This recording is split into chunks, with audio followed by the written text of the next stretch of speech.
जैसा कि आप लोग जानते हैं बीटीएससी ने डेंटिस्ट का डीवी का रिज़ल्ट निकाल दिया है और साथ ही उन्होंने कट ऑफ भी पब्लिश कर दिया है। तो डीवी की लिस्ट जो थी वो काफ़ी टाइम से पेंडिंग थी। जैसा कि हम सब देख सकते हैं, बहुत लॉन्ग अवेटेड डॉक्यूमेंट वेरिफिकेशन की लिस्ट डेंटिस्ट की वो बीटीएससी ने पब्लिश कर दी है कल अपने वेबसाइट पे।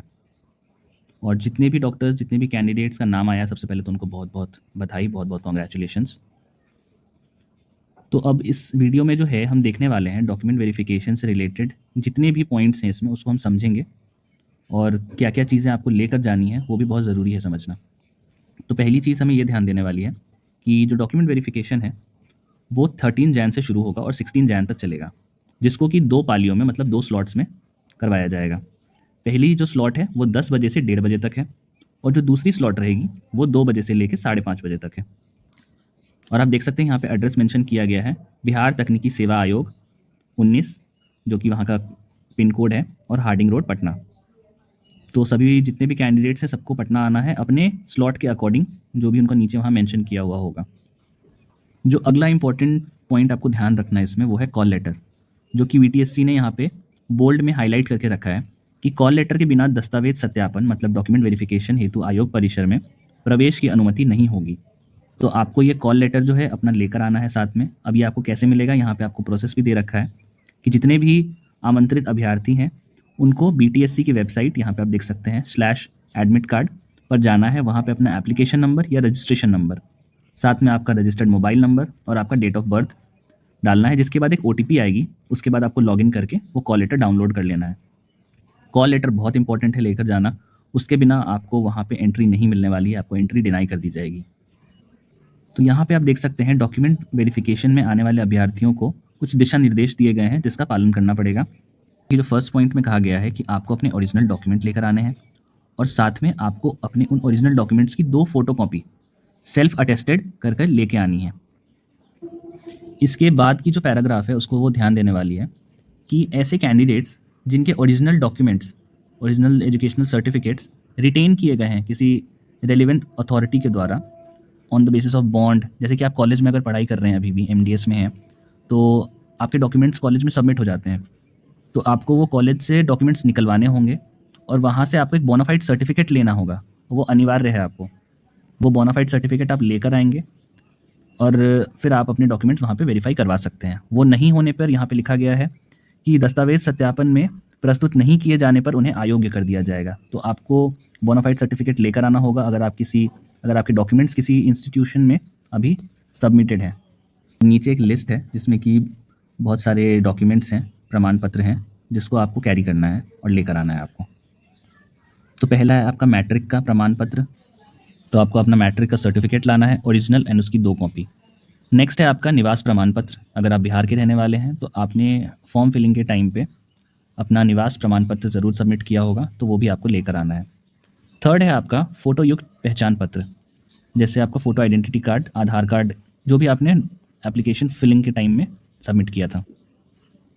नेक्स्ट है आपका एजुकेशनल क्वालिफ़िकेशन का सर्टिफिकेट। आपके पास अगर प्रोविजनल सर्टिफिकेट है या फिर ओरिजिनल सर्टिफिकेट है वो आपको लेकर आना है आपके कॉलेज का। नेक्स्ट है आपका आरक्षण के दावे से संबंधित प्रमाण पत्र। अगर आप किसी रिजर्व कैटेगरी में आते हैं जैसे कि ओबीसी, तो आपको अपनी नॉन क्रीमी लेयर की सर्टिफिकेट लाना ज़रूरी है, वो भी आपने अपलोड किया होगा। या फिर आप जिस भी रिजर्व कैटेगरी से बिलोंग करते हो आपको उसका सर्टिफिकेट लाना होगा, आइदर ईडब्ल्यूएस, ओबीसी और SC/ST। नेक्स्ट है आपका एक्सपीरियंस सर्टिफिकेट। जिन भी कैंडिडेट्स ने एक्सपीरियंस का सर्टिफिकेट दिया था आपको वो सारी सर्टिफिकेट्स लेकर के जानी है डॉक्यूमेंट वेरिफिकेशन में।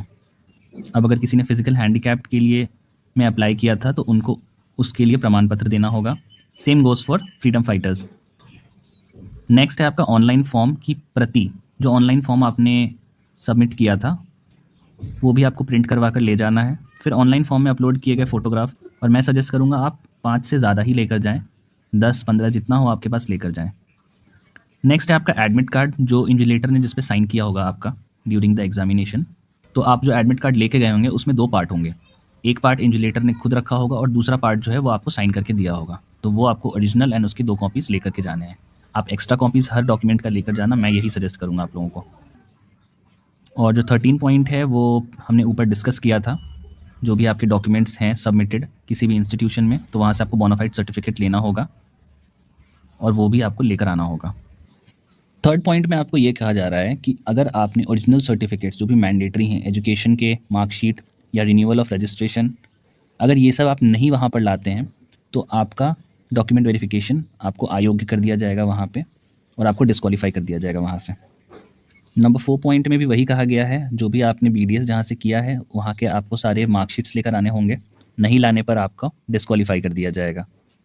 नंबर 5 में डेंटल काउंसिल ऑफ इंडिया या किसी भी स्टेट डेंटल काउंसिल का अगर आपके पास रजिस्ट्रेशन नहीं है परमानेंट, तो इसमें भी आपको इनएलिजिबल कर दिया जाएगा।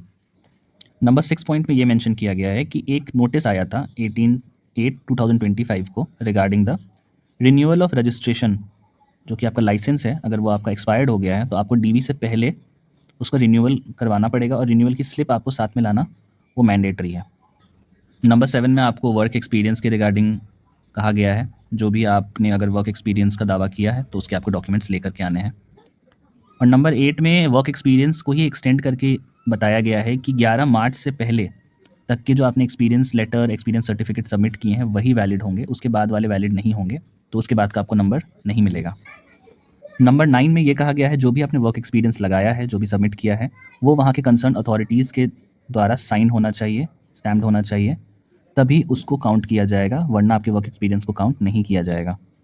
नंबर 10 पॉइंट में ये कहा गया है कि अगर आप SC या फिर ST कैटेगरी से बिलोंग करते हैं और आपने उसका दावा किया है अपने एग्जामिनेशन फॉर्म में, तो आपको यहाँ का परमानेंट रेसिडेंस सर्टिफिकेट भी देना अनिवार्य होगा along with your caste certificate. Number 11 में OBC एंड EBC की अगर आपने उस चीज़ के बेसिस पे दावा किया है तो आपको भी अपना नॉन क्रीमी लेयर सर्टिफिकेट और साथ में निवास प्रमाण पत्र जमा करना ज़रूरी है, वो भी ओरिजिनल। नेक्स्ट पॉइंट में बात की जा रही है कि जिस भी स्लॉट में आपका नाम है, जिस भी डेट पे टाइम पे आना अनिवार्य होगा। अगर आप नहीं आ पाते हैं अपने असाइन डेट और टाइम पे, तो आपका बाद में दावा मान्य नहीं होगा और आप रीवेरिफिकेशन के लिए एलिजिबल नहीं हो सकते हैं। नंबर 13 पॉइंट में ये कहा जा रहा है जितने भी सर्टिफिकेट आपने फॉर्म फिलिंग के टाइम पे मेंशन किए थे, अपलोड किए थे, उन सभी के आपको ओरिजिनल साथ ही साथ फ़ोटोकॉपीज़ लेकर जाना मैंडेटरी है। नंबर 14 में ये मेंशन किया गया है कि इन सारे इंस्ट्रक्शंस को अगर आप फॉलो नहीं करते हैं तो कमीशन फ्री है आपको इनएलिजिबल घोषित करने के लिए। नंबर 15 पॉइंट में कहा जा रहा है कि किसी भी प्रकार की त्रुटि अगर पाई जाती है तो आपका एप्लीकेशन जो है वो कैंसिल कर सकता है कमीशन। नंबर 16 भी इम्पॉर्टेंट है। इसमें कहा जा रहा है कि डॉक्यूमेंट वेरिफिकेशन जो है ये एक प्रोविजनल प्रोसेस है, और इसमें जितने भी कैंडिडेट्स को बुलाया जा रहा है इसका मतलब ये नहीं है कि उन सबका सिलेक्शन हो जाएगा। जैसा कि इस वैकेंसी में 808 पोस्ट हैं, बट बुलाया जा रहा है इससे ज़्यादा कैंडिडेट्स को, अराउंड 1000। तो डॉक्यूमेंट वेरिफिकेशन के बाद भी अराउंड 200 कैंडिडेट्स को छांटा जाएगा। नेक्स्ट पॉइंट में आपको बताया जा रहा है कि जितनी भी न्यूज़ हैं या अपडेट्स हैं वो आपको ऑफिशियल वेबसाइट पे पब्लिश की जाएंगी, तो आप ऑफिशियल वेबसाइट से जुड़े रहें हमेशा। तो इसी PDF में आपके जो भी कैंडिडेट्स इनवाइटेड हैं और जो भी कट ऑफ है उसको इनक्लोज किया गया है। तो ये आप देख सकते हैं यहाँ पे कट ऑफ जो भी रहा हमारे डेंटल में कैंडिडेट्स का। तो आपको इस प्रोसेस से रिलेटेड किसी भी तरह का डाउट है, कोई भी क्वेश्चन है आपके दिमाग में, तो आप कमेंट में पूछ सकते हैं, और आप हमें सब्सक्राइब करके रखिए ताकि हम आपको टाइम टू टाइम अपडेट देते रहें इस टॉपिक पे। Thank you.